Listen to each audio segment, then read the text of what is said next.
A lot of people say that they have trouble getting carrots to germinate, and so I'm going to share with you today what I do for successful germination.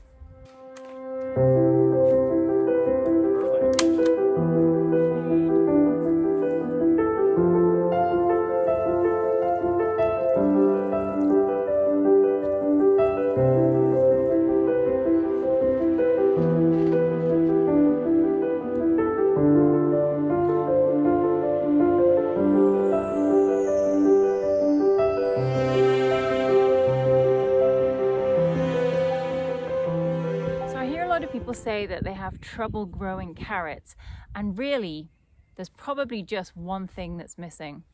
So today I'm going to plant three varieties of carrot.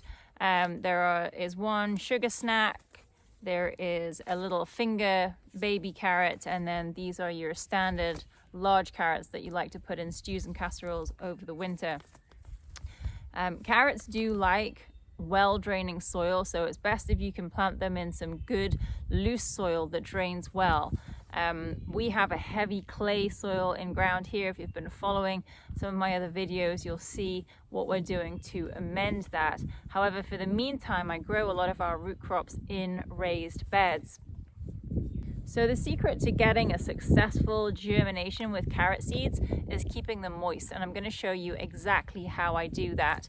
I'm going to plant them in rows, water them in, and basically cover them, and that's all there is to it. I'm going to come back about 2 weeks later and remove the board as soon as you see the seeds start to sprout. You should expect carrots to sprout. Some of them can take, these ones say they take 14 days. The baby ones take 10 to 20 days, and these little finger carrots take 12 to 18 days. So on average about 14 days. I sow a thin line, but I do sow quite heavily, quite a lot of seed in there. You'll find that when you remove the board to start with, any little shoots that have come up will probably be a little yellow, and that's because they haven't been able to see the light. However, it'll soon remedy itself once you remove that board and allow access to the light. What the board is also going to do is to keep the seedlings safe from being eaten by birds and also from being washed away by any heavy rainstorms. On that note, it's always a good idea to sow carrot seeds after watering the soil rather than watering them after sowing, so they don't get displaced or washed away.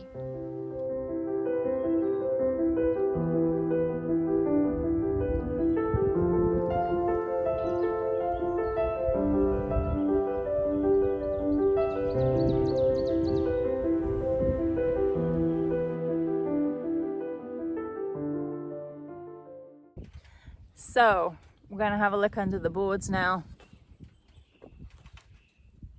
As you can see, there has been great germination success, but to allow the carrots enough space to develop good roots, it's necessary to thin the seedlings as the next step.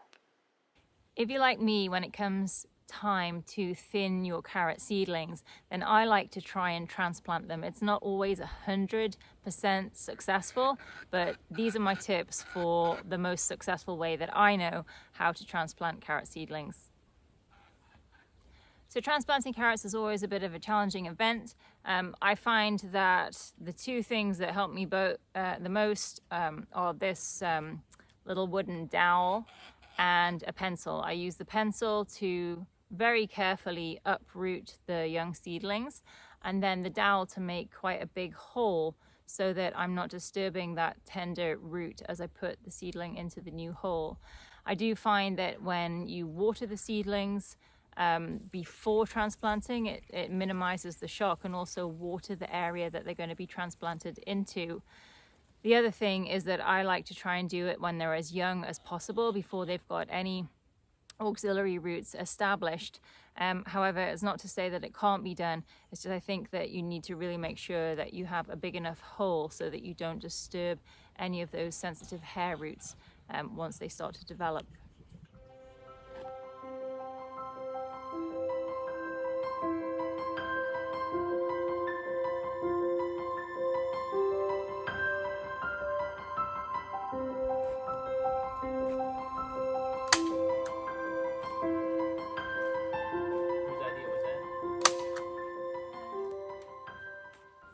So the whole idea of the chicken tunnel or garden tunnel was to be able to put on the garden bed to protect the young seedlings from my free-ranging chickens.